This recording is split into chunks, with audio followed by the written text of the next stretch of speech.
Биринчи июнда СДПК партиясынын активисттери Жалал Абад облусуна караштуу Аксы районунун Кербен шаарында балдарды коргоо күнүнө арналган майрамдык иш-чара тартуулашты.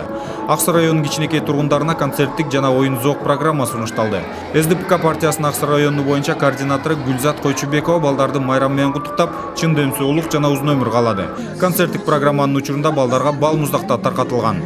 Белгилей кетсек, СДПК партиясынын мүчөлөрү башка райондордо дагы балдардын күнүн утурлап, майрамдык иш-чараларды өткөрүшкөн.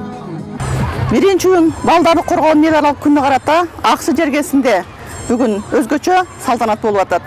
Бул салтанатка биздин СДПК партиябыздын, Кыргызстан социал-демократтык партиясынын демилгеси менен биздин иш-чарабыз өтүп жатат. Бул жерде мектеп жашындагы балдарга, бөбөктөрүбүзгө, жаш жеткинчектерге, бала бакчанын балдарына жакшынакай акысыз бал муздактар таркатылды. Балалы үй базар дегендей, ар бир үйдө балдар болсун. Балдар биздин келечегибиз, Кыргызстандын келечеги. Салам балдар,